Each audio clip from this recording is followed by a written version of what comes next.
आयोग ने किया है गुजरात विधानसभा चुनाव की तारीखों का ऐलान। 1 और 5 दिसंबर को 2 चरणों में वोट डालेंगे और 8 दिसंबर को नतीजे आएंगे। चुनाव की तारीखों का ऐलान हो चुका है, लेकिन चुनाव की तारीखों के ऐलान के साथ ही अब एक तरीके से विपक्ष ने चुनाव आयोग की निष्पक्षता पर सवाल उठाने शुरू कर दिए।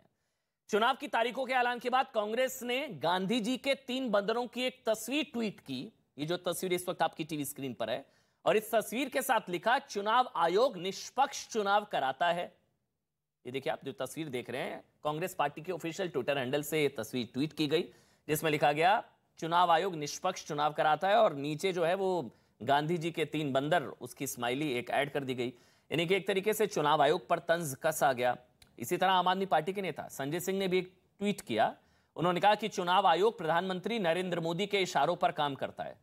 प्रधानमंत्री नरेंद्र मोदी के इशारों पर काम करता है चुनाव आयोग। उन्होंने गोपाल इटालिया के, जो इस वक्त आप देख रहे हैं, उनके ट्वीट को रीट्वीट किया और उस पर उन्होंने लिखा कि चुनाव आयोग जो है मोदी के इशारों पर काम करता है। सीधा सीधा आरोप। तो इस बीच आपको बता दें, चुनाव आयोग ने भी संभवतः पहली बार सारे आरोपों का जवाब दिया है। जी हां, चुनाव आयोग की तरफ से यह कहा गया कि ये कुछ ऐसा ही है जैसे क्रिकेट के मैदान पर जो टीम हारती है वो अंपायर को दोष देने लगती है।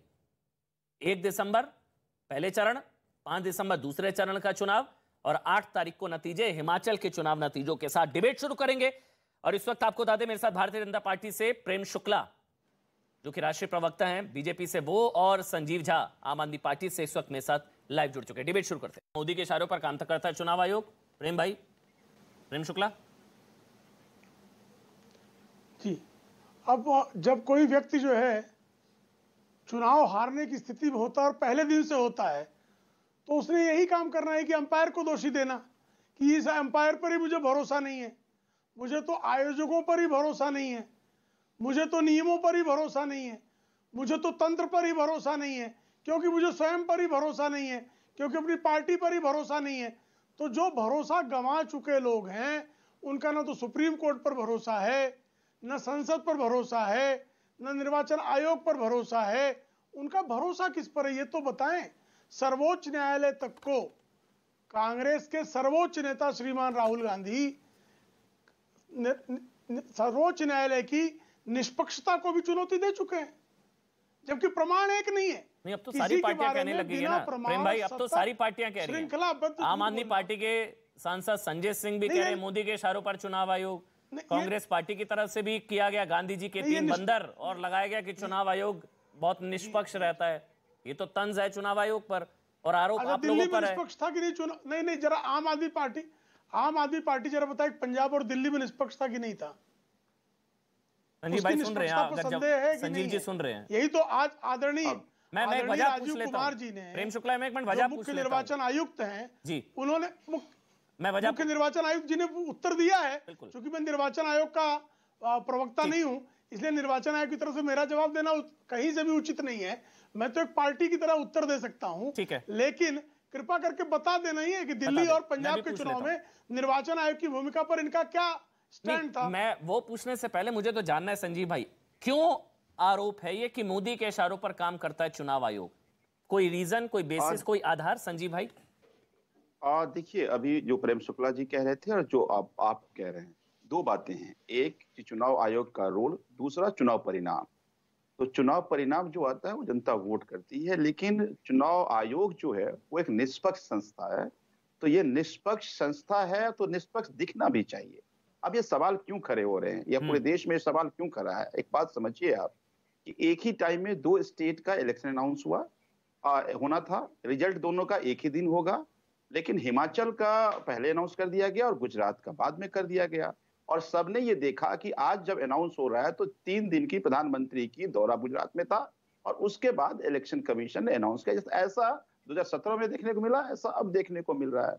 एक बात समझिए कि चुनाव आयोग का काम है चुनाव कराना, और ये जिम्मेदारी है कि किसी तरह का कोई पक्षपात ना हो। अब सारी जिम्मेदारी चुनाव आयोग पे है कि कहीं कोई गड़बड़ी हुई, कहा जाएगा? लो, चुनाव आयोग के पास जाएगा, अपनी शिकायत करेगा। अगर मेरे मन में ये भाव आ जाए या पॉलिटिकल पार्टी के मन में ये बात आ जाए कि जो अभी से बायस दिख रहा है क्या हमारे साथ न्याय करेगा, तो फिर मुझे ये लगता है कि जनतंत्र में चुनाव आयोग की जो भूमिका है उस पर सवाल खड़े हो जाते हैं, और कहीं ना कहीं डेमोक्रेटिक जो एक इंस्ट्रूमेंट है वो कमजोर होता है।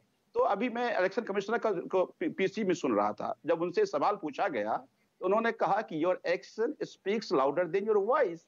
मैं भी वही कह रहा हूं कि your action speaks louder than your voice, कि आपने जो काम किया है ये दर्शा रहा है कि आप कहीं आपके निष्पक्षता पर सवाल खड़े कर रहे हैं। अगर एक ही साथ दोनों, आप प्रधानमंत्री को अनाउंस कर रहे हैं, उनको आप पूरा स्पेस दे रहे हैं कि गुजरात जाइए, आप घोषणा कीजिए, और जब घोषणा खत्म हो जाएगा, प्रधानमंत्री का दौरा खत्म हो जाएगा, तो आप चुनाव की घोषणा करेंगे।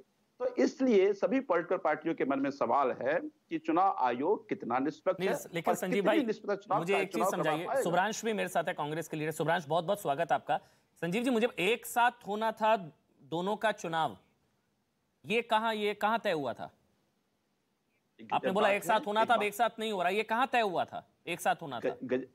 आज तक के पूरे जो डेमोक्रेटिक हिस्ट्री है इंडिया का, आप उठा करके देख लीजिए, जब परिणाम एक ही दिन घोषणा होना है तो ये दोनों के बीच में अंतर कैसे हो जाएगा? एक बात समझिए आप, और क्यों हो रहा है, सवाल क्यों कर रहे हैं? ये मोदी के इशारे पर हो रहा है, आप ये कह रहे हैं? अगर पीएम के इशारे पर हो रहा है ये? बिल्कुल। अगर प्रधानमंत्री गुजरात नहीं गए होते, प्रधानमंत्री घोषणा नहीं किए होते, प्रधानमंत्री का दौरा खत्म होने के बाद चुनाव घोषणा नहीं होता, तो हो सकता है कि आप जो सवाल कर रहे हैं वाजिब सवाल होता। लेकिन ये तो दिख रहा है ना, प्रधानमंत्री का दौरा होना था 28-29 तारीख से, वो दौरा प्रधानमंत्री करके गए हैं, प्रधानमंत्री सारे घोषणा करके गए हैं, प्रधानमंत्री सभी पॉलिटिकल पार्टी को गाली देके गए हैं, बहुत सारी उन्होंने अनाउंस किया है, उसका प्रधानमंत्री जब वापस आए चुनाव आयोग ने घोषणा कर दिया। तो कैसे सवाल खड़े ना हो आम जन के? सवाल खड़े करिए सर। होता यह है, चुनाव आयोग को अभी क्लीन चिट मिली थी संभवतः पंजाब में, फिर दिल्ली में, अब फिर जो है इज्जत दांव पर है चुनाव आयोग की। होता ही है। नहीं सर, मैं समझ गया, चुनाव आयोग परिणाम एक बात है, लेकिन चुनाव की इज्जत बार बार दांव पर लग जाती है। जीत जाते हैं तो क्लीन चिट मिल जाती है। खड़े हो रहे हैं ना। मैं, आप बताइए प्रेम शुक्ला जी, देखिए वो कह रहे हैं कि एक साथ चुनाव हो सकते थे, क्यों नहीं हुए जब नतीजा एक साथ है? वो इनका सवाल है। मैं उसका हाँ, दीजिए। उनका प्रश्न अच्छा है, हालांकि इसका उत्तर श्रीमान राजीव कुमार जी ने आज अपने पत्रकार सम्मेलन में दे दिया है। मैं ये जानना चाहता हूं जी, आदरणीय नरेंद्र मोदी जी तो पिछले कई वर्षों से कह रहे हैं वन नेशन वन इलेक्शन करा लो, लोकसभा के, विधानसभा के, नगर पालिका के सारे तीनों आप जो है बैलेट इकट्ठे रखवा लो, इकट्ठे चुनाव करा लो। उससे भाग कौन रहा था? अब चुनाव आयोग कैसे चुनाव कराएगा? शेड्यूल तो चुनाव आयोग अपने संवैधानिक अधिकारों और संवैधानिक दायित्वों के तहत करेगा। अगर अभी तो आने वाले दिनों में त्रिपुरा के भी चुनाव है, कर्नाटक के भी चुनाव है, तो आप ये क्यों नहीं कहते कि सारे चुनाव जो है 3-5 साल के एक जगह क्लब कर लिया जाए? लोकसभा का चुनाव, विधानसभा का चुनाव, स्थानीय निकाय के चुनाव करा दीजिए। 5 साल जो है चुनाव का पर्व आप खेलते हैं, ये बंद हो जाए तो मोदी जी बेसिक यही बात कर रहे हैं, लेकिन तब आप चुप्पी साध जाएंगे। अब निर्वाचन आयोग अगर कोई प्रक्रिया कर रहा है, संविधान सम्मत कर रहा है, आपको अगर लगता है कि निर्वाचन आयोग गलत कर रहा है, तो आपके पास मार्ग है ना, सर्वोच्च न्यायालय है, आपके पास और वैधानिक मार्ग है। वो नहीं करेंगे, आरोप लगाओ, पत्थर मारो और निकल लो, और किसी भी जो संवैधानिक संस्थान है उसको संदिग्ध सिद्ध कर दो। क्यों? क्योंकि आप चुनाव हार रहे हैं, आप जीत नहीं सकते, तो जो चुनाव करा रहा है उसकी ईमानदारी, निष्पक्षता पर संदेह पैदा कर दो। मतलब ये हार जीतने वाले को श्रेय न मिले। दो चीजें हैं, एक कहा जाता है, संजीव भाई, मैं कांग्रेस के लीडर है सुभ्रांश भाई, दो चीजें हैं जो प्रेम शुक्ला कह रहे हैं कि हार के बहाने अभी से ढूंढ रहे हैं। जैसे पता होता ना कि हम एग्जाम में फेल होने वाले हैं, तैयारी पूरी नहीं है, तो हम सवाल उठा देते हैं, फिर कहते हैं देखो मैंने तो पहले ही कहा था। क्या ये है, या वाकई आपको लगता है कि कुछ जो है इशू है कांग्रेस पार्टी की तरफ से? तो 3 बंदर, गांधी जी के 3 बंदर, और लिख दिया गया कि चुनाव आयोग कितना निष्पक्ष है। सुभ्रांश, आपका टेक। अमन जी, मैं ना कुछ देर से कुछ पढ़ने की कोशिश कर रहा था, तो मुझे 3 बड़ी सरप्राइज वाली बातें दिखी। अच्छा। पहला ये है कि चुनाव आयोग के इतिहास में मैंने आज पहली बार, ये पहला इंसिडेंस है जो मैं देख रहा हूं कि चुनाव आयोग का प्रेस कॉन्फ्रेंस 14 तारीख को होता है और आचार संहिता 17 तारीख को लगता है। पता नहीं अगर और कोई पुराना रिकॉर्ड हो तो आप बताइएगा, क्योंकि आपके पास रिसर्च टीम बड़ी है, मेरे पास तो छोटी ही है। नंबर 1, मैं नहीं मानता, मैं मानता हूं चुनाव आयोग एक स्वायत्त संस्था, उसने अच्छा ही किया होगा, लेकिन कुछ सवाल हैं जो हिंदुस्तान के मन में है। नंबर 1।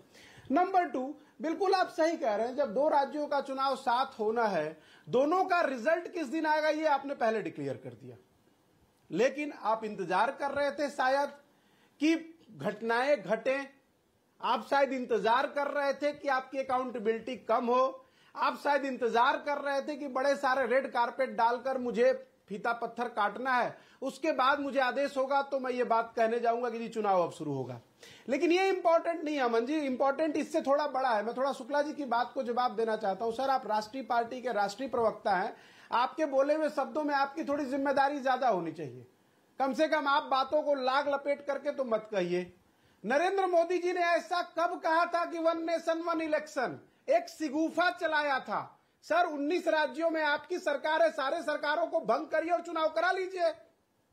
आपके पास सर्वोच्च संस्था आपके पास है, लोकसभा राज्यसभा में बहुमत, और आप किसका इंतजार कर रहे हैं? सर, जब आपने आधी रात को एक मिनट शुक्ला जी, मैं अपनी पूरी बात कर, पूरा करने निर्वाचन आयोग जब पूरा हो जाए, सुब्रांश बोलिए, पूरा हो जाए, सही बात। हाँ, पूरा बोलिए, फिर मैं सवाल पूछूंगा, बोलिए। आधी रात को जब विपक्ष के सांसदों को आप पार्लियामेंट से बाहर निकालकर अपने बिल पास करा सकते हैं, तो सर 1 इलेक्शन 1 नेशन की पॉलिसी भी पार्लियामेंट से पास होनी है, करा लीजिए। किसने मना किया है? अच्छा, ठीक। सर, एक सिगूफा नरेंद्र मोदी जी ने छोड़ा था क्योंकि उनको पता था कि मेरी खरीद बेच की सरकार है। अगर 1 नेशन 1 इलेक्शन चल रहा होता तो आज आपकी कर्नाटक में सरकार नहीं होती।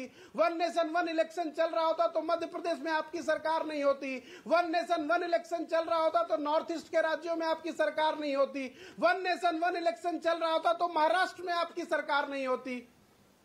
सर, ठीक है सुब्रांश, मैंने नहीं टोका। सवाल ये नहीं है, मान लिया कि सुब्रांश, तो यानी कि एक चीज अच्छी है, सवाल है कि जो करेगा, यानी कि आप 1 नेशन 1 इलेक्शन के साथ है, कांग्रेस पार्टी 1 नेशन 1 इलेक्शन के साथ, ठीक? सर, मैं तो स्वागत करता हूं। अभी प्रधानमंत्री जी, अमन जी, 1 नेशन 1 इलेक्शन के साथ है, हाँ या ना? देखते हैं, अभी आप आह्वान करिए, सुनिए ना सुब्रांश, एक मिनट ना, नहीं रुकिए ना, एक एक करके आह्वान करिए। देखिए, सैद्धांतिक रूप से एक काम करते हैं ना, मुझे बहुत अच्छी लग रही है डिबेट। एक मिनट सर, सैद्धांतिक रूप से बीजेपी और प्रधानमंत्री नरेंद्र मोदी ने कहा है 1 नेशन 1 इलेक्शन, क्या सैद्धांतिक रूप से कांग्रेस पार्टी इस आइडिया को सपोर्ट करती है 1 नेशन 1 इलेक्शन, हाँ या ना? सर देखिए, एक लाइन बात समझिए, हाँ या ना करना है, लाइन मत बोलिए, बचता है और हाँ या ना करना है, लाइन मत बोलिए। मैं ना फिजिक्स का स्टूडेंट, नहीं सुनिए तो सही, मैं कोई फिजिक्स का स्टूडेंट तो हूं नहीं कि हाँ ना एक जवाब में आंसर। अरे भाई, अभी तो आप सपोर्ट कर रहे थे, इतनी जल्दी बैकआउट हो गए आप तो। सर, अभी तो सपोर्ट अभी भी, अरे मैं क्या कह रहा हूँ, सुन तो लीजिए। अरे अमन जी, सुनिए ना भाई प्लीज, मैं बोल लूं अपनी पूरी बात। मैं अभी भी सपोर्ट कर रहा हूं। मेरे कहने का मतलब यह है कि जब आप पिछले 8 सालों से विपक्ष को पार्लियामेंट से बाहर निकालकर 1 नेशन 1 इलेक्शन करा रहे हो, तो आप 1 नेशन 1 इलेक्शन का सपोर्ट करती है। बस किसने मना किया है? कांग्रेस पार्टी 1 नेशन 1 इलेक्शन का सपोर्ट करती है, बोल दीजिए। किसने मना किया है? सुब्रांश भाई, आज आप सुनिए, आज ऐसे नहीं, रुकिए ना, देखिए ना, एक मिनट रुकिए ना सुब्रांश एक मिनट। सैद्धांतिक रूप से बीजेपी इसके पक्ष में, प्रधानमंत्री नरेंद्र मोदी ने भी कहा कि बहुत समय बर्बाद, पैसे की बर्बादी होता है, ठीक है। चुनाव आयोग पर बार बार सवाल उठते हैं, अभी चुनाव आयोग पर होता है, चुनाव से पहले, चुनाव के बाद ईवीएम पर सवाल, अभी आपको लोग ईवीएम पर भी उठाएंगे। और इतिहास की बात करेंगे तो सुब्रांश, हमेशा आप लोकतंत्र का इतिहास उठाकर देख लीजिए, हमेशा हारने वाली पार्टी सवाल उठाती है, हमेशा। मतलब जिसने भी सवाल उठाए वो हमेशा चुनाव के बाद हारा है, तो ये भी बहुत बड़ा इत्तेफाक है। एक भी बता दीजिए, हारने वाली पार्टी सवाल उठाती है चुनाव आयोग पर और ईवीएम पर, चुनाव के बाद जो हारती है फिर देखते हैं उसने सवाल उठाया था, कभी हुआ नहीं। नंबर 1, अगर हुआ, अगर उल्टा हुआ तो फिर उसने चुनाव रिकॉल नहीं किया। बट मेरा सवाल है सुब्रांश, 1 नेशन 1 इलेक्शन क्या कांग्रेस पार्टी सपोर्ट करती है, हाँ या ना? नहीं, एक मिनट, सवाल उल्टा आप पूछ रहे हैं। 1 नेशन 1 इलेक्शन क्या बीजेपी ला रही है? सवाल ऐसे होना चाहिए। अरे ये क्या बात होती है भाई? अमन चोपड़ा, देखिए, आप सपोर्ट करेंगे, इतनी जल्दी एक्सपोज नहीं होना चाहिए सुब्रांश भाई, आप सीजन पॉलिटिशियन है। नहीं, सुनिए, आप शानदार प्रवक्ता हैं, अच्छा बोलते हैं, इतनी जल्दी एक्सपोज हो जाएंगे तो अच्छा नहीं लगेगा। रुक जाइए, नहीं, रुक जाइए, आप सवाल उल्टा कर रहे हैं। सवाल उल्टा ये होना चाहिए कि क्या Bharatiya Janata party 1 nation 1 election ला रही है? लाएगी तब जब सर कंसेंसस होगा ना, कंसेंसस होगा तब लाएगी ना सर। सुन तो लीजिए, आप सपोर्ट करते हैं हाँ या ना? सर सुन तो लीजिए, कंसेंसस होगा, पार्टियां सारी लोकतंत्र में एक साथ। बिल्कुल सपोर्ट करता हूं, तो एक 1 नेशन 1 इलेक्शन को कांग्रेस पार्टी सपोर्ट करती है, करता हूं, लेकिन सुन लीजिए, लेकिन ये प्रधानमंत्री जी ने ना का एक आदत है, उनको करना कुछ नहीं है, वो सत्ता में रहकर कहते हैं विपक्ष वाले काम करें, तो भैया हम लोग तो करने के लिए बने ही है। आप सत्ता में रहकर भी तो कुछ कर लीजिए। बातें आप पूरी दुनिया की करते हैं, एथिक्स सारी दुनिया की बात करते हैं, लेकिन करते कुछ है नहीं। संजीव भाई, अब मैं एक मिनट, प्रेम शुक्ला जी आपके पास आ रहा हूं, लेकिन संजीव भाई आपसे एक सवाल है, अभी मतलब अब चुनाव आयोग पर भरोसा है या नहीं है? क्योंकि कल को नतीजे आएंगे, क्योंकि पंजाब जीते आप लोग दिल्ली, और यही चुनाव आयोग था सर, बार बार सवाल उठता है तो जीते तो हम, हारे तो ईवीएम।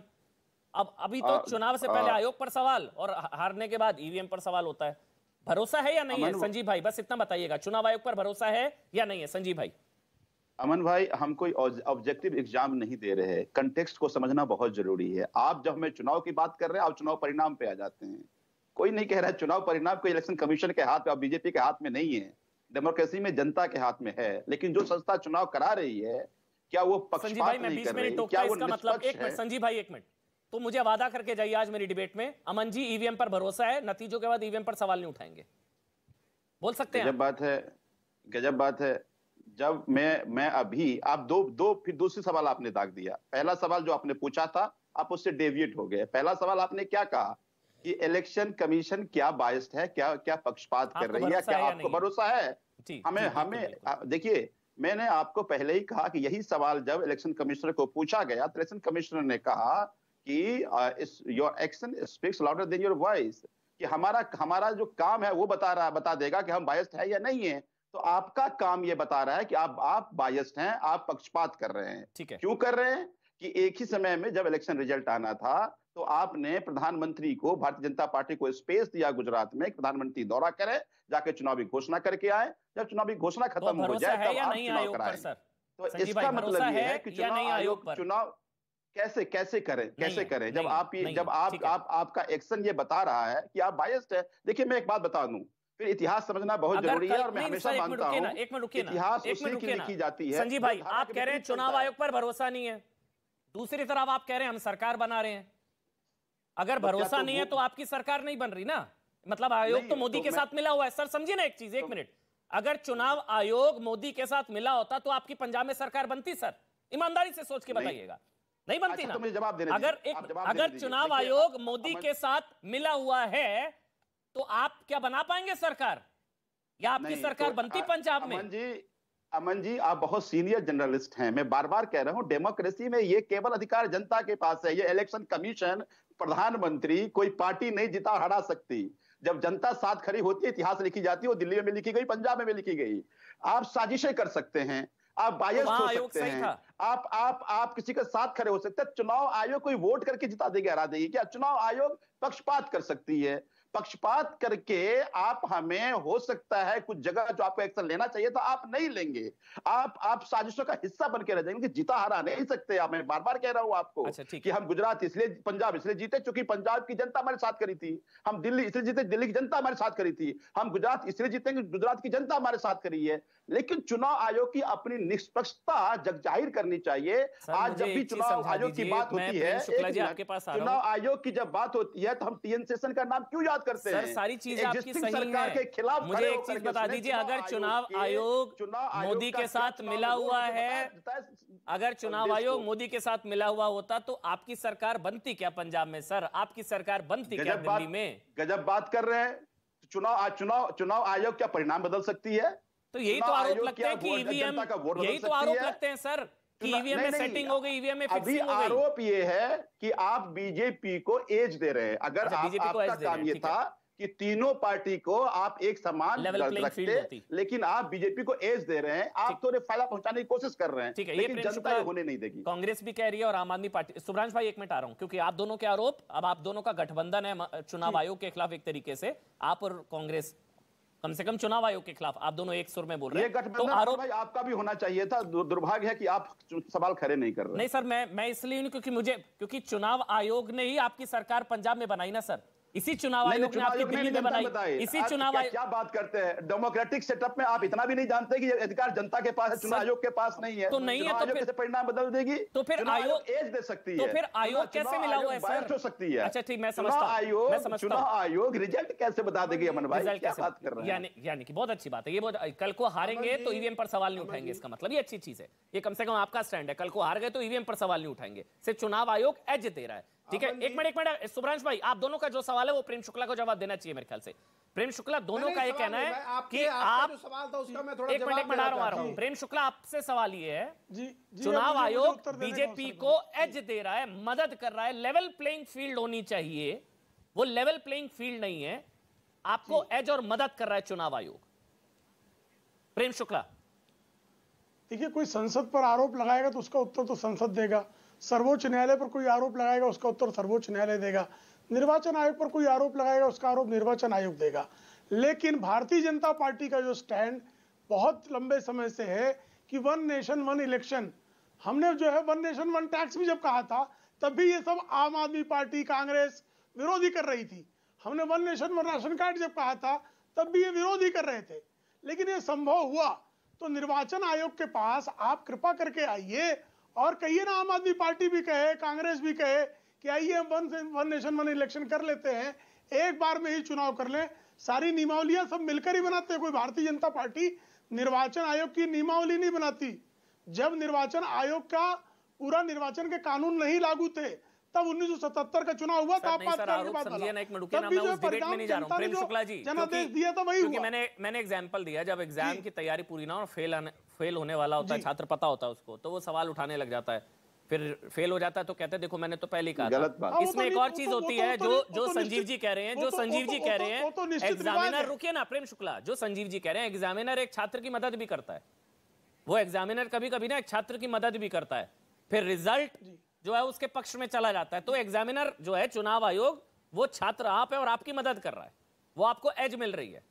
सवाल वही है, लेकिन आपकी मदद हो रही है। यही है ना संजीव भाई, यही आरोप है ना आपका? जवाब दीजिए प्रेम शुक्ला। एग्जामिनर मदद कर रहा है आपकी? नहीं, अब सुन लीजिए, एग्जामिनर के अगेंस्ट अगर कोई कंप्लेंट है तो उसको सुनने के लिए फोरम है, तो आप सब प्रमाण उस फोरम पे क्यों नहीं जा रहे हैं? क्या कारण है कि आप जो है जनता में आरोप लगाते हैं, मीडिया में आरोप लगाते हैं, लेकिन जिस निर्वाचन आयोग को आप पक्षपाती होने का आरोप लगा रहे हैं, जो पक्षपाती होना उसके लिए अपराध है संविधान की दृष्टि से, तो आप उसके इस अपराध के लिए जो फोरम है वो सुप्रीम कोर्ट है या पार्लियामेंट के फोरम पर भी चर्चा के लिए सप्रमाण आज तक कब आप क्यों नहीं आए? ईवीएम तक पर चुनाव आयोग ने चैलेंज किया, आइए जरा। आपके सौरभ शर्मा जो है, सौरभ भारद्वाज जी जो है, सौरभ भारद्वाज दिखा रहे थे ना मॉडल, आके क्यों नहीं उन्होंने हैक किया? ये तो निर्वाचन आयोग ने सबकी निगरानी में किया है ना, मेरे ख्याल से ना। लेकिन आप बारंबार निर्वाचन आयोग, सुप्रीम कोर्ट, संसद, सबकी प्रतिमा पर जो है कालिक फेंको और कहो कि अब मुझे वोट दे दो।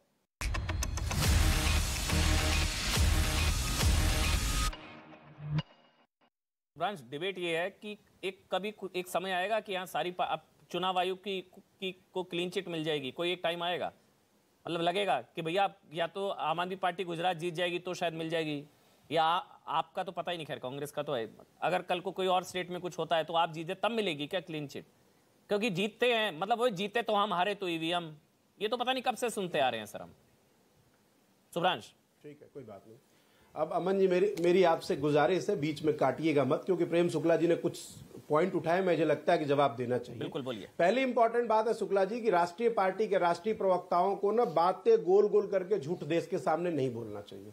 One nation one tax Congress लाई थी, उस जीएसटी का सबसे पहला विरोध करने वाले व्यक्ति का नाम नरेंद्र मोदी था, और वन नेशन वन जीएसटी के अंदर तेल आज तक भारतीय जनता पार्टी की सरकार नहीं ला पाई।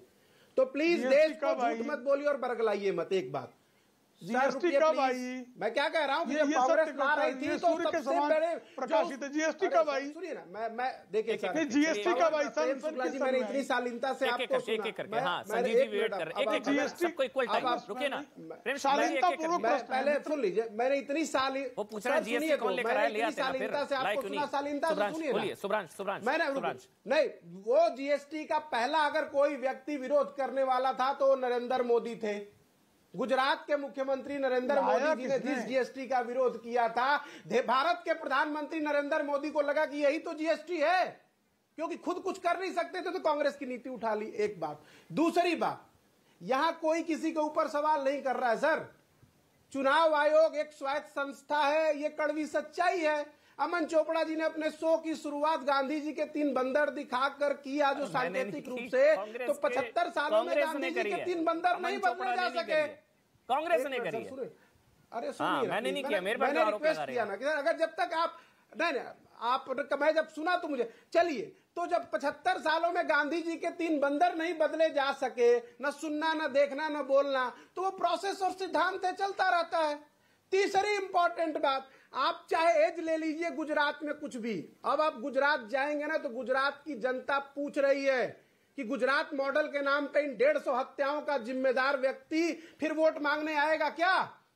अगर गुजरात मॉडल है तो गुजरात में मोरबी पुल की घटना के जिम्मेदार सिर्फ एक ही व्यक्ति हैं, वो है नरेंद्र मोदी और गुजरात मॉडल। वो है भारतीय जनता पार्टी का ब्लफ और गुजरात मॉडल। और दूसरी सबसे इंपॉर्टेंट बात मैं आपके माध्यम से सबसे अपील करना चाहूंगा, जब हॉस्पिटल में लोगों को दवा दारू की जरूरत थी, जान माल की पड़ी थी ना, जब भाग दौड़ कर रहे थे, उस दौरान वहां के लोग लोगों की मदद नहीं कर रहे थे, क्योंकि रंग रोगन का काम और पेंट का काम होने वाला था। सबने देखा है सर, सोशल मीडिया पे फैला हुआ है। अब चाहे आप कुछ भी कर लीजिए, इतने लोगों की लगभग 150 लोगों की मृत्यु के बाद अगले दिन जो भावना प्रधानमंत्री के हृदय में होनी चाहिए वो नहीं हुई। अगले दिन वो रंगारंग कार्यक्रमों में व्यस्त थे, अलग अलग ड्रेस बदल रहे थे। ये गुजरात की जनता देख चुकी है। इंतजार करिए, अब आपकी हार शुरू हो गई है। एक मॉडल होता है ना, एक कहते हैं काठ की हांडी आपने एक बार चढ़ा रखी है, 8 साल से चढ़ी हुई है, बार बार उतार के उसमें का भात पकाइएगा तो पकता नहीं है, पेट झरने लगता है। तो इंतजार करिए, चुनाव आयोग पे क्या चर्चा करना, जब हो गया सो हो गया, जो उसका काम था चुनाव आयोग ने किया। अब तो जनता जनार्दन की बारी है। जनता जनार्दन जिसको अपना मत देगी वो दोबारा फिर सत्ता में चुन कर आएगा। बात खत्म। आप कहते जरूर हो करने का, कर इम्प्लीमेंट करिए। एक चीज अच्छी है, आपने बोला ये जाएंगे तो इनसे सवाल होगा, कोई जाएगा तो सवाल जवाब होगा, कोई जाएगा ही नहीं तो फिर उसका क्या करे कांग्रेस पार्टी? आप तो जा ही नहीं रहे हैं, वॉकओवर दे दिया आम आदमी पार्टी को और बीजेपी को। ये ऐसा आप तो जा ही नहीं रहे हैं। ऐसा है ना, देखिए अमन जी, अगर सुनिए, अगर आप आंख बंद कर लोगे तो गुजरात थोड़े खत्म हो जाएगा।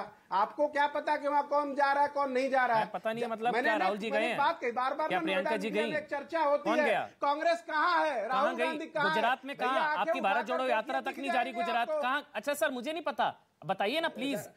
मैंने देखा नड्डा जी, प्रधानमंत्री नरेंद्र मोदी, अमित शाह सब गए, अरविंद केजरीवाल हर दूसरे दिन वहां जा रहे हैं, वो ग्राउंड पर लड़ रहे हैं, अरविंद केजरीवाल वहां पर है, राघव चड्ढा सारे वहां पर हैं। आपका कौन, मुझे बताइए ना सर, प्लीज बताइए ना कौन गया? कोई पैदल चलने का, आप सुन तो लीजिए भाई, रियलिस्टिक बात, आपके पास कोई पैदल चलने का ऐसा फॉर्मूला है कि कन्याकुमारी से चलकर आप गुजरात पहुंच जाएंगे 1.5 महीने में? ऐसा कौन सा फॉर्मूला था? तो भारत जोड़ो यात्रा से गुजरात को माइनस कर दिया। कोई नेता चल के दिखा वो आप बताएंगे, एक मिनट बताओ, वो आप बताएंगे कि हम क्या करें? नहीं सर, आप ही तय करेंगे गुजरात से क्या प्रॉब्लम, हमारी यात्रा कैसे चल रही हो हमें मालूम है। यानी कि गुजरात में नहीं है ना, चाह रही हो, गुजरात की जनता बता रही है गुजरात में नहीं है ना, वो आप मत बताइए, आपका काम नहीं है। आप देखिए, आपका तो मैं सवाल तो पूछूंगा भाई। आम आदमी पार्टी, अरविंद केजरीवाल वहां पर हर दूसरे दिन, प्रधानमंत्री नरेंद्र मोदी, अमित शाह, जेपी नड्डा, बीजेपी पूरी ताकत लगा रही, आम आदमी पार्टी ताकत लगा रही, बीजेपी वर्सेस आप है, कांग्रेस कहाँ है? कहाँ है कांग्रेस? भारत जोड़ो यात्रा गुजरात गायब। सुन तो लीजिए, राहुल गांधी कहाँ गए? प्रियंका जी कब गई? सही करें, पॉइंट टेकन। अब सुनिए, अच्छा पॉइंट टेकन। अरे सुनिए, बिल्कुल आपने सत्य कहा। अब इसका आंसर सुनिए। विज्ञापन का ऐसा दौर आया है ना कि विज्ञापन जीवी 2 ही सरकारें हैं, चाहे वो नरेंद्र मोदी हो चाहे केजरीवाल हो। विज्ञापन आपकी मजबूरी है, जिसलिए आप बार बार चर्चा कर रहे हो। प्रोडक्ट बिकने लायक होता है तभी तो विज्ञापन होता है। आपका तो विज्ञापन ही नहीं आ रहा। क्या मान रहे हैं आपका प्रोडक्ट बिकने लायक ही नहीं है? आपको बताएंगे सर, प्रोडक्ट बिकने लायक होता तब विज्ञापन आता है ना, बताएंगे।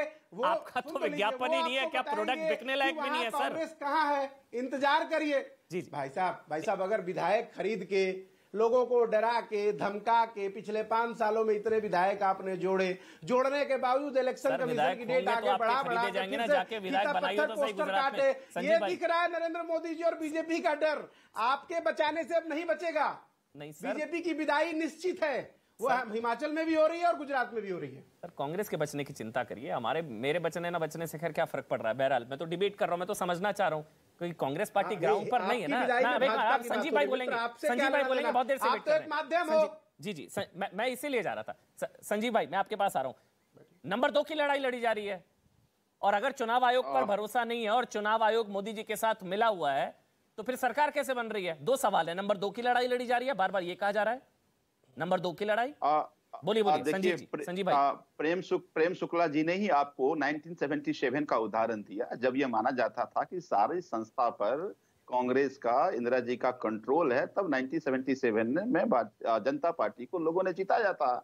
मैं बार बार एक चीज समझाने की कोशिश कर रहे हैं, फिर आप सवाल क्यों कर रहे हैं मुझे समझ नहीं आ रहा कि ये अधिकार केवल जनता के पास है। Election commission level playing field खत्म करके एज दे सकती है, जनता का परिणाम नहीं बदल सकती, जनता का वोट नहीं बदल सकती। एक बात। तो फिर एज देने का क्या फायदा होगा? दूसरी बात नहीं, वो तो देखिए, मैं कहता हूं कि चूंकि वो स्वायत्त निकाय है, उनको नहीं एज देना चाहिए, पर वो दे रहे हैं तो उन पे सवाल खड़े हो रहे हैं। देखिए, आज भी जब चुनाव आयोग की बात होती है तो लोग संजीव भाई, एक मिनट, क्यों याद मैंने आपका सवाल लिया, एग्जामिनर बच्चे की मदद कर रहा है, एग्जामिनर बिल्कुल बच्चे की मदद कर रहा है, बच्चे की मदद होगी, बिल्कुल।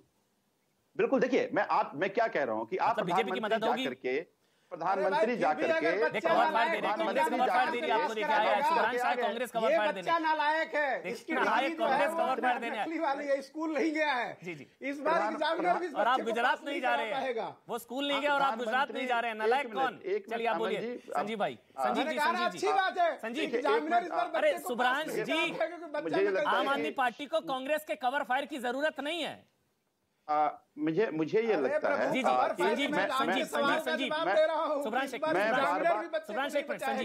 संजीव जी, मैं ये कहना चाह रहा था कि आज प्रधानमंत्री को जाकर वहां पर जो वादे झूठ जो भी वादे करना था, वादा करने का मौका दिया। तब मैं कह रहा हूं कि आपने एज दिया, प्रधानमंत्री का वो वादा का दौरा पूरा हो गया और आप इलेक्शन कमीशन ने इलेक्शन अनाउंस कर दिया, पहली बात। दूसरी बात, आप कह रहे हैं कि क्या नंबर 2 की लड़ाई लड़ रही है। आप गुजरात जाकर लोगों से पूछिए, गुजरात की जनता कह रही है कि इस बार बदलाव के लिए वोट करना है।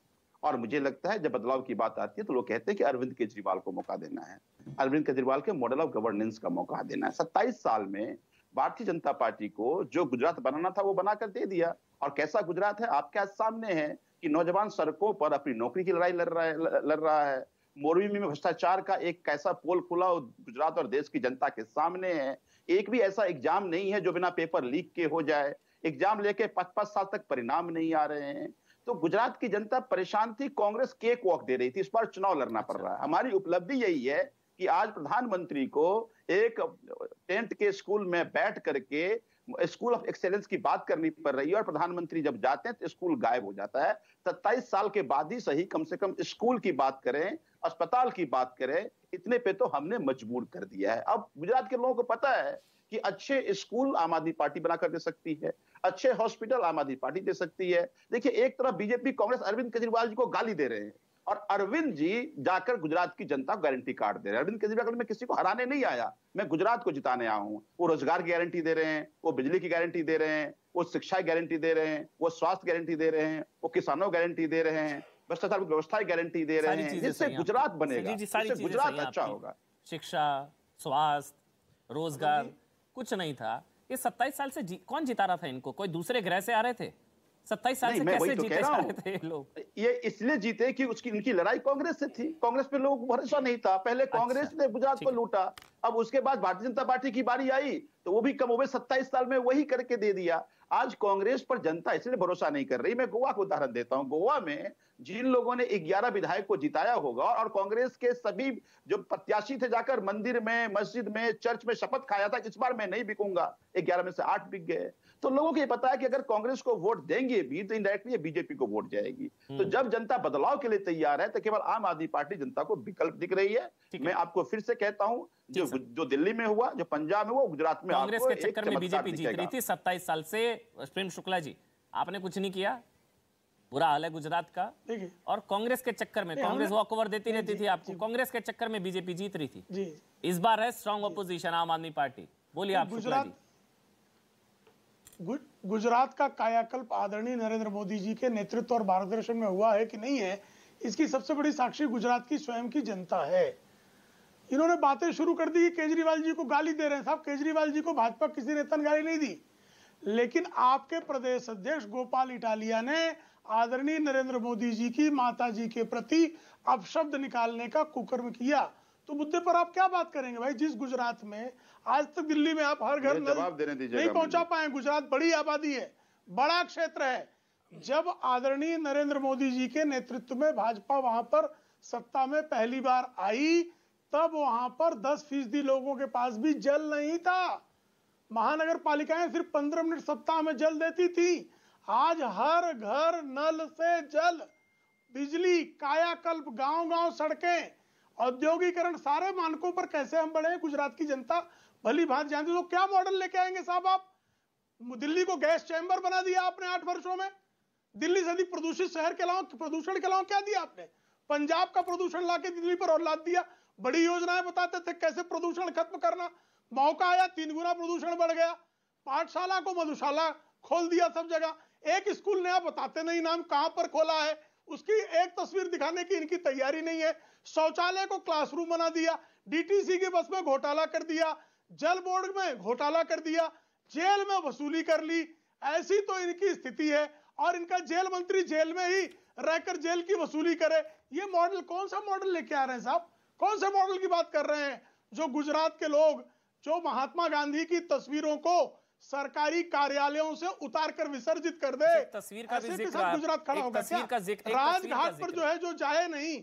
एक प्रधानमंत्री नरेंद्र मोदी का, सुब्रांश भाई एक मिनट बस, संजीव भाई से एक कमेंट, उसके बाद आपके पास आऊंगा। एक कमेंट संजीव भाई, प्रधानमंत्री नरेंद्र मोदी का एक बयान आया, उन्होंने कहा कि ईमानदारी का ठेका जिन लोगों ने लिया है वो उन्होंने कहा ईमानदारी का ठेका जिन लोगों ने लिया है वो उन करप्ट लोगों के साथ भी तस्वीरें खिंचवा रहे हैं जिनको कोर्ट ने जेल भेज दिया है। वो कौन सी तस्वीर की बात कर रहे हैं आपके हिसाब से प्रधानमंत्री? मुझे लगता है कि प्रधानमंत्री जी का फोटो अभी हमने नीरव मोदी के साथ देखा, अभी हमने मेहुल चौकसी के साथ देखा। प्रधानमंत्री जी का फोटो अभी अजंता के जो मालिक है उनके साथ देखा, उनका भी और मुख्यमंत्री का भी। सर, ईमानदारी का ठेका किसने लिया हुआ है? ये लालू जी और केजरीवाल की तस्वीर का तो जिक्र नहीं कर रहे हैं शायद। लालू प्रसाद यादव और अरविंद केजरीवाल की तस्वीर, लालू जी कोर्ट से जिनको जेल हुई, लालू जी के साथ। अमन जी, आप प्रवक्ता को बोलने दीजिए। अच्छा चलिए, मुझे लगता है कि लालू जी का फोटो हमने प्रधानमंत्री के साथ भी देखा। तो प्रधानमंत्री किस फोटो की बात कर रहे हैं मुझे नहीं पता, लेकिन एक बात मैं जरूर बता दूंगा आपको कि पिछले 7 साल में इन्होंने खूब कोशिश कर ली। हमारे विधायक मंत्री को जोड़ दे 169 एफआईआर कर चुके, आज तक 1 रुपए का करप्शन साबित नहीं कर पाए। सुंगलू कमेटी बनाकर एक एक फाइल पढ़ लिया। तो प्रधानमंत्री जी ने ही अपनी एजेंसी के जरिए हमें सबूत दिया है कि हम सबसे ईमानदार सरकार चला रहे हैं, सबसे ईमानदार पार्टी हैं। फाइलें तो आपके पास भी थी लालू के खिलाफ भी, मंच पर लालू जी का ऐसे ऊपर केजरीवाल जी की फोटो है सर, वो आपको भी पता है, वो मेरे तो आंखों के सामने तो मैं कहता हूँ लालू के खिलाफ भी फाइल थी मोटी मोटी। एक मिनट सुब्रांश जी को बोलने दें सर, अगर आप इजाजत। अच्छा हाँ, बोलिए 20 सेकंड, बोलिए फिर आ रहा हूँ सुब्रांश। अभी प्रेम शुक्ला जी कहते कोई गाली नहीं दे रहा, देश के प्रधानमंत्री गुजरात जाकर कह रहे हैं कि नक्सली गुजरात में घूम रहा है। अब समझिए कि देश के एक स्टेट के चुने हुए मुख्यमंत्री को देश का प्रधानमंत्री कह रहा है कि नक्सली घूम रहे हैं। मुझे लगता है शर्मनाक और बयान कुछ हो नहीं सकता। उन्होंने कहा अर्बन नक्सलियों को गुजरात में घुसने नहीं देना है, ये नहीं कहा नक्सली गुजरात में घूम रहे हैं, ये नहीं कहा उन्होंने सर। उन्होंने कहा अर्बन नक्सलियों को, हाँ सर मैं बता देता हूँ अगर आप मुझे कंफर्म कर, मैं बोल रहा हूँ, मैंने बयान पढ़ा है, सुना है, अर्बन नक्सली कुछ गुजरात में घुसने की कोशिश कर रहे हैं, उनको घुसने नहीं देना, ये बोला उन्होंने। नक्सली गुजरात में घूम रहे हैं ये तो नहीं बोला था उन्होंने। प्रधानमंत्री ये बात दिल्ली में कह गए, प्रधानमंत्री ये बात पंजाब में कह गए, प्रधानमंत्री ये बात गुजरात में कह रहे। एक बात बताइए, आप देश के प्रधानमंत्री हैं, अगर कोई नक्सली है और आप उस पर कार्रवाई नहीं कर पाए, या तो आप नकारा है या आप वो आपके बारे में थोड़ी ना बोल रहे हैं, आपको क्यों बुरा लग रहा है? अर्बन नक्सली बोला उन्होंने, आपके बारे में थोड़ी ना बोला, आपको क्यों बुरा लगा? प्रधानमंत्री बताइए, दिल्ली में आकर भी उन्होंने कहा था ये नक्सली है, पंजाब में जाकर कह दिया नक्सली हैं, तो आपके लिए कहा उन्होंने, जाकर कह रहे हैं, आपको लग रहा है आपके लिए कह रहे हैं? वो किसको कह रहे हैं? शर्मनाक है ये, शर्मनाक है जिससे प्रधानमंत्री ऐसी बातें करते हैं। संजीव भाई, ये तो मतलब प्रधानमंत्री ने बोला अर्बन नक्सलियों को गुजरात घुसने नहीं देना है, आपको कहना चाहिए था कि बीजेपी अपने नेताओं को कह रहे हैं, कांग्रेस को कह रहे हैं, आप अपने ऊपर क्यों ले रहे हैं भाई? अर्बन नक्सलियों को घुसने नहीं देने, आप कह रहे हैं कि हमारे लिए कह रहे हैं। नहीं, ये सफाई आप दे रहे हैं मन भाई, नहीं मैंने, उन्होंने आम आदमी पार्टी का जिक्र नहीं किया संजीव भाई। आप कैसे कह रहे हैं कि नहीं प्रधानमंत्री आपको अपराध होता है? नहीं, मुझे नहीं पता किसको कहा, आप अपने ऊपर क्यों ले रहे हैं? हो सकता है कांग्रेस के लिए कह रहे हो। ये बात दिल्ली में आकर प्रधानमंत्री कह चुके हैं, दिल्ली में विधानसभा चुनाव में कह चुके हैं, पंजाब में जाकर कह चुके हैं। सुब्रांश 30 सेकंड मुझे वाइंड अप करना है। सुब्रांश 30 सेकंड हो गया सर, सुब्रांश 30 सेकंड मुझे वाइंड अप करना है। सुब्रांश 30 सेकंड, ठीक है संजीव 30 सेकंड। ऐसा है कि अभी संजीव जी ने मॉडल ऑफ गवर्नेंस की बात करी। आम आदमी पार्टी वही है कि इनका मुख्यमंत्री का प्रत्याशी भाजपा में मर्ज हो जाता है। आम आदमी पार्टी वही है कि हिमाचल में पूरी की पूरी यूनिट भाजपा में मर्ज हो जाती है। आम आदमी पार्टी वही है कि गोवा में पूरी यूनिट भाजपा में मर्ज हो जाती है। अरे सर, सारी दुनिया जानती है। बहुत बहुत शुक्रिया सर, बहुत बहुत शुक्रिया संजीव जी, बहुत बहुत शुक्रिया सुब्रांश, बहुत बहुत शुक्रिया प्रेम शुक्ला जी, आप तीनों ने समय निकाला। और इस वक्त हमारे साथ आम आदमी पार्टी के सांसद, सीनियर लीडर, गुजरात के सह प्रभारी राघव चड्ढा इस वक्त मेरे साथ लाइव है। राघव भाई, बहुत बहुत स्वागत न्यूज 18 इंडिया पर। तारीखों का ऐलान हो गया, 1 दिसंबर, 5 दिसंबर और 8 तारीख को नतीजे। कैसी तैयारी है? आप तो सह प्रभारी हैं। जी, आम आदमी पार्टी इन चुनाव की तारीखों का स्वागत करती है। आम आदमी पार्टी इस चुनाव को पूरी मजबूती से लड़ने के लिए तैयार है, पूरी तरीके से तैयार है। संगठन के तौर पर भी आज हर गांव, हर जिले, हर मोहल्ले, हर कस्बे तक आम आदमी पार्टी का एक मजबूत संगठन पहुंच चुका है। और एक चुनावी रणनीति के तौर पर भी आम आदमी पार्टी अरविंद केजरीवाल जी की अगुवाई में पूरी तरीके से तैयार है। बहुत चौंका देने वाले नतीजे आएंगे, ऐसा हमारे अपने सर्वे, ऐसा हमारा अपना आंकलन दिखा रहा है। और अगर आप भाजपा के नेताओं से पूछोगे कैमरा ऑफ करके, तो वो भी दबी आवाज में आपको यही बोलेंगे कि हाँ, आम आदमी पार्टी इस दौड़ में हमसे आगे निकलती, आगे जाती नजर आ रही है। आईबी की रिपोर्ट तो बता चुके हैं अरविंद केजरीवाल जी, आप भी अपना सर्वे बता दीजिए, लेटेस्ट सर्वे क्या कह रहा है? कुछ आगे बढ़ा या बढ़त कितनी बनी, नहीं बढ़ी? आम आदमी पार्टी भाजपा से आगे निकलती नजर आ रही है। आम आदमी पार्टी और भाजपा के बीच में गुजरात 2022 का मुकाबला होगा। जो लोग इसे 3 कॉर्नर्ड फाइट कह रहे हैं, त्रिकोणीय मुकाबला कह रहे हैं, मैं कहना चाहूँगा जो भी शख्स गुजरात में ज़मीनी स्तर पे या तो सियासत को कर रहा है या सियासत को करीब से देख रहा है, वो आपको यही बताएगा कि कांग्रेस दूर दूर तक दौड़ में नहीं है। लोगों ने कांग्रेस से उम्मीद छोड़ दी है। और आज गुजरात के हर इलाके में, उत्तर गुजरात हो, दक्षिण गुजरात हो, सौराष्ट्र का इलाका हो, हर जगह आज लोगों की जुबान पर सिर्फ एक ही शब्द है, और वो है परिवर्तन। परिवर्तन, परिवर्तन और परिवर्तन। परिवर्तन इसे फ्लेवर ऑफ द मंथ भी आप कह सकते हैं। और आज अरविंद केजरीवाल जी परिवर्तन के एक लौते रिप्रेजेंटेटिव, एक लौते प्रतिनिधि परिवर्तन शब्द के बन के उभर रहे हैं। और लोगों को उम्मीद है कि वो केजरीवाल मॉडल जिसे दिल्ली ने अपनाया, दिल्ली में देखा गया, जिसे पंजाब के लोगों ने दोनों बाहें फैलाकर स्वीकारा, आज वो केजरीवाल मॉडल गुजरात आएगा। हमारे बच्चों को अच्छी शिक्षा मिलेगी, बुजुर्गों को बढ़िया इलाज मिलेगा, मुफ्त बिजली, अच्छा पानी मिलेगा, और साथ ही साथ हर हाथ काम होगा, रोजगार मिलेगा, महिलाओं को सम्मान मिलेगा। एक मॉडल लेकर, एक इकोनॉमिक अपलिफ्टमेंट का जो मॉडल अरविंद केजरीवाल जी ने दिया है, वो गुजरात के लोगों को रास आ रहा है। ये जो बार बार आपने जिस शब्द का इस्तेमाल किया राघव भाई, मुफ्त मुफ्त मुफ्त, इस पर प्रधानमंत्री की बड़ी सख्त टिप्पणी आती है बार बार। रेवड़ी कल्चर, ये मुफ्त के चक्कर में निकम्मा बनाने वाली चीजें हैं, भाई लोगों को सशक्त बनाइए, ये अलग डिबेट है राघव भाई, इस पर क्या टेक है आपका? रेवड़ी कल्चर, मुफ्त मुफ्त, ये रेवड़ी कल्चर जो है, इस पर मैं एक बड़ी साधारण सी बात कहना चाहूंगा। इस देश में 2 प्रकार की रेवड़ियां हैं। एक है अरविंद केजरीवाल जी की रेवड़ी, जिसमें हर परिवार को 300 यूनिट मुफ्त बिजली मिलती है, हर परिवार को 20,000 लीटर, जो एक सामान्य सम्मानजनक जीवन जीने के लिए चाहिए होता है, उतना पानी मुफ्त मिलता है। हर गरीब के बच्चे को, हर शख्स को अच्छी शिक्षा, विश्व स्तरीय शिक्षा बिल्कुल मुफ्त मिलती है।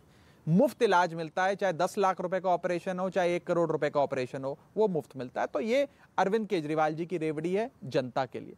दूसरी तरफ भाजपा की रेवड़ी है, जिसमें उद्योगपतियों का 15 लाख करोड़ का कर्जा माफ किया जाता है, जिसके अंदर कॉर्पोरेट टैक्स वेवर देकर 10 लाख करोड़ की छूट बड़े बड़े राजघरानों को, बड़े बड़े उद्योगपतियों को दी जाती है। ये भाजपा की रेवड़ी है। हम ये दोनों रेवड़ियां आज जनता के सामने रख रहे हैं। एक केजरीवाल की रेवड़ी है, एक भाजपा की रेवड़ी है। लोगों को चुनना है कि उन्हें भाजपा की कॉर्पोरेट वेवर वाली रेवड़ी पसंद है या अरविंद केजरीवाल जी की मुफ्त बिजली, मुफ्त पानी की रेवड़ी पसंद है। और मैं आपको बता दूं कि दिल्ली या पंजाब कोई इकलौता ऐसा इलाका नहीं है इस दुनिया में जहां राज्य की सरकार आज एक सम्मानजनक जीवन जीने के लिए जितना पानी, बिजली, शिक्षा और स्वास्थ्य चाहिए होता है, वो मुहैया कराती है मुफ्त में। दुनिया में कई बड़े बड़े विकसित देशों में ऐसा होता है कि पब्लिक ट्रांसपोर्ट से लेकर एजुकेशन तक, एजुकेशन से लेकर स्वास्थ्य सेवाओं तक सारी चीजें सरकार मुहैया कराती है। आखिरकार भारत का संविधान, अमन भाई, ये कहता है that India is a welfare state. Bharat एक कल्याणकारी राज्य है, कल्याणकारी सूबा है।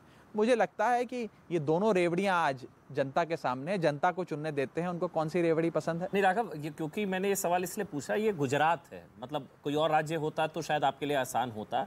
गुजरात, प्रधानमंत्री नरेंद्र मोदी, ब्रांड मोदी, गुजराती अस्मिता, और 27 साल, 27 ईयर्स, आपके पास कुछ तो इश्यूज होंगे जो आप बताएंगे कि इस वजह से बीजेपी को वोट मत दीजिए। कुछ पॉइंट वाइज अगर आप बता दें, क्योंकि मोदी, ब्रांड मोदी, गुजरात, 27 साल, वो तो कह रहे हैं प्रो इनकम्बेंसी है, तो आप बताएं इस वजह, क्योंकि विकास मुद्दा है। देखिए, वो कह रहे हैं, हाँ अगर आप बता दें राघव।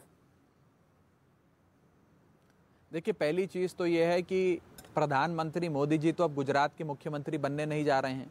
ऐसा तो है नहीं कि वो प्रधानमंत्री पद से इस्तीफा देकर अब गुजरात के नतीजों के बाद गुजरात के मुख्यमंत्री बन जाएंगे। दूसरी चीज, आज गुजरात में भ्रष्टाचार और भाजपा का अहंकार चरम पर है, और उस भ्रष्टाचार की एक बहुत ही दर्दनाक तस्वीर आपने मोरबी इलाके में देखी। वो एक टेक्स्ट बुक एग्जाम्पल है करप्शन का, कि भ्रष्टाचार आज इस कदर गुजरात सरकार की रगों में दौड़ रहा है, जहां कई लोगों की, बेगुनाहों की जानें चली गई नेताओं के भ्रष्टाचार के चलते। आज लोग इस अहंकार से, इस भ्रष्टाचार से ऊब गए हैं। दूसरी चीज, आज गुजरात को इंडस्ट्री स्टेट कहा जाता है, लेकिन सबसे ज्यादा बेरोजगारी की जब हिंदुस्तान में बात होती है तो गुजरात टॉप 3 या टॉप 5 राज्यों में आता है। 300 नौकरियों की पोस्ट निकलती है, 2.5 से 3 लाख आवेदन पत्र आ जाते हैं। हर रोज पेपर लीक होता है, युवाओं के भ्रष्टाचार से खिलवाड़, युवाओं के भविष्य से खिलवाड़ होता है। आज गुजरात में हर शख्स ऐसा लगता है आंदोलन कर रहा है। सफाई कर्मचारी से लेकर पुलिस वाले, पुलिस वालों से लेकर सरकारी कर्मचारी, पटेल समाज से लेकर आज आदिवासी समाज, दलित समाज, सब आंदोलन कर रहे हैं। सबका गुस्सा भाजपा के खिलाफ भरा हुआ है, और आज गुजरात एक विकल्प की ओर देख रहा है, एक ऐसा विकल्प जो देखा हुआ हो, परखा हुआ हो। वो विकल्प अरविंद केजरीवाल और आम आदमी पार्टी के अलावा कोई और हो ही नहीं सकता। इसीलिए लोगों की उम्मीद और लोगों की आस अरविंद केजरीवाल जी बनते जा रहे हैं। और मैं एक बड़ा साधारण सा आपको आंकड़ा देना चाहूंगा। पेशे से चार्टेड अकाउंटेंट हूं, तो आंकड़ों का थोड़ा मैंने हिसाब लगाया। अगर अरविंद केजरीवाल जी को वोट देती है गुजरात की जनता, और आम आदमी पार्टी की 8 दिसंबर 2022 को गुजरात में सरकार बनती है, जो कि बनने जा रही है, तो हमारी केजरीवाल की बिजली गारंटी से लेकर, शिक्षा गारंटी से लेकर, स्वास्थ्य गारंटी तक, आप सारे आंकड़े जोड़ लीजिए, एक साधारण गुजराती परिवार को हर महीने 27,000 रुपए की बचत होगी। 27,000 रुपए की बचत, मुफ्त शिक्षा से लेकर मुफ्त पानी बिजली तक। 27,000 रुपए हर गुजरात के परिवार की जेब में आएगा। एक तरफ हमारे 27,000 रुपए हर परिवार के लिए हैं, और दूसरी तरफ भाजपा के हजारों करोड़ के पैकेज ठेकेदारों के लिए। अब ये जनता चुनेगी कि ठेकेदारों के पैकेज चाहिए, ये 27,000 रुपए की आर्थिक सहायता अरविंद केजरीवाल जी की ओर से चाहिए। राघव भाई, तुम मुझे वोट दो, मैं तुम्हें 27,000 दूंगा। बहरहाल मैं सवाल लेता हूं। अगला आपने एक शब्द का इस्तेमाल किया, आपने बोला भ्रष्टाचार जो आरोप है। अब प्रधानमंत्री नरेंद्र मोदी का एक स्टेटमेंट आया है, उन्होंने, मैं कोट अनकोट पढ़ देता हूं, ईमानदारी का ठेका लेने वाले, उन्होंने एक ठेका शब्द का भी इस्तेमाल किया। ईमानदारी का जो ठेका लेते हैं कुछ लोग, वो करप्ट लोगों के साथ तस्वीरें खिंचाते हैं, उनको शर्म नहीं आती। वो करप्ट जो कोर्ट से कन्विक्टेड हैं, शायद उन्होंने लालू प्रसाद यादव और अरविंद केजरीवाल की उस तस्वीर का जिक्र किया, अगर मैं गलत नहीं हूं, जिसमें हाथ उठाया अरविंद केजरीवाल और लालू प्रसाद यादव की हाथ उठा दी वो तस्वीर। प्रधानमंत्री नरेंद्र मोदी का स्टेटमेंट, क्योंकि ये कट्टर ईमानदार पर एक तरीके से अटैक किया है प्रधानमंत्री नरेंद्र मोदी ने। देखिए, दो बातें हैं। पहली चीज़ तो यह है कि फर्जी मुकदमे डालकर हमारे नेताओं को, हमारे लोगों को जेल में डालकर अगर भाजपा ये सोचती है कि उन्होंने भ्रष्टाचार का कीचड़ हम पे फेंक कर हम पे चिपका दिया है, तो वो गलत सोचती। दूसरी चीज़, आपने अभी पिछले कुछ हफ्तों या महीनों में भाजपा के बड़े से बड़े कद के नेता को कांग्रेस के खिलाफ बयान देते नहीं देखा होगा गुजरात में, और गुजरात में आपने कांग्रेस के किसी नेता को भाजपा के खिलाफ बयान देते नहीं देखा होगा। ये दोनों परंपरागत स्थापित पार्टियां मिलकर सिर्फ आम आदमी पार्टी को और अरविंद केजरीवाल जी को गाली देती हैं। अगर अरविंद केजरीवाल जी इतनी बड़ी चुनौती ना होते, इनकी नींदें नहीं उड़ा दी होती, तो आज ये हमारे बारे में बात भी नहीं कर रहे होते। लेकिन कहीं ना कहीं जो जन समर्थन आम आदमी पार्टी को मिल रहा है, उसके चलते ही ये बयानबाजी हो रही है। नहीं राघव भाई, वो ठीक है, वो आरोप प्रत्यारोप आपको क्या लगता है किस तस्वीर का जिक्र कर रहे हैं? प्रधानमंत्री नरेंद्र मोदी अगर देश के कह रहे हैं कि ईमानदारी का जिन लोगों ने ठेका लिया है, वो उन करप्ट लोगों के साथ जिनको कोर्ट ने कन्विक्ट किया, जेल से सजा पाई है, उनके साथ तस्वीर खिंचाते हैं हाथ ऊपर करके, और उनको शर्म नहीं आती, ये बोला है प्रधानमंत्री ने। मुझे नहीं पता प्रधानमंत्री जी कौन सी पार्टी, जी मुझे नहीं पता प्रधानमंत्री जी कौन सी पार्टी की और कौन से नेता की बात कर रहे हैं, लेकिन मैं ये जरूर कह सकता हूं कि इन बयानों से गुजरात के एक साधारण गुजराती का जीवन बेहतर नहीं होगा। इससे उनकी जिंदगी में कोई आसानी या कोई बेहतर चीज आप नहीं उन्हें प्रदान कर रहे हैं। अगर अरविंद केजरीवाल जी को और आम आदमी पार्टी को गाली देने से देश की समस्याएं का समाधान होता है, तो जी भर के भाजपा के लोग हमें गालियां दें, हमें कोई एतराज नहीं है, वो हमें गालियां देंगे, लेकिन हम जनता को एक मॉडल देंगे जिसमें बिजली मिलेगी, अच्छा शिक्षा मिलेगी, अच्छा स्वास्थ्य मिलेगा, लोगों को रोजगार मिलेगा, महिलाओं को सम्मान मिलेगा।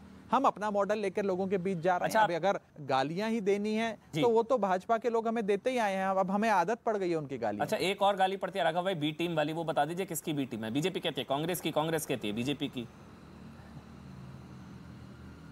यही तो हमारा सबसे बड़ा सर्टिफिकेट है। अच्छा, जैसे आपके प्रोफेशन के अंदर अगर किसी पत्रकार को कांग्रेस वाले भी कहें कि तुम भाजपा के हो गए और भाजपा वाले कहें कि तुम कांग्रेस के हो गए, तो आप समझो कि आप सच्ची पत्रकारिता कर रहे हो। वैसे ही जब भाजपा हमें कहती है कि हम कांग्रेस की बी टीम बन गए, कांग्रेस हमें कहती है भाजपा की बी टीम बन गए, तो हम सिर्फ इतना उन्हें कहते हैं कि हम लोग ना आपकी बी टीम है ना उनकी बी टीम है, हम जनता की ए टीम है।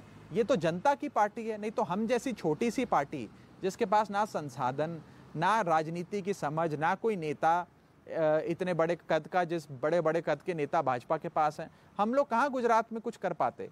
लेकिन गुजरात के अंदर आज आम आदमी पार्टी की आंधी इसलिए आई हुई है क्योंकि एक साधारण सामान्य गुजराती आज आम आदमी का झंडा उठाकर चल रहा है और कह रहा है परिवर्तन लाना है।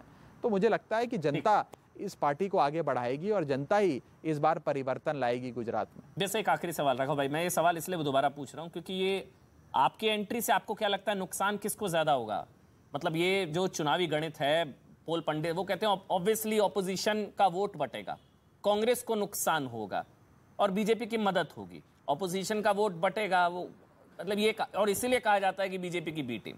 आपको क्या लगता है आपके एंट्री से नुकसान किसको ज्यादा, बीजेपी या कांग्रेस को? ये मेरा सवाल है राघव, आखिरी सवाल।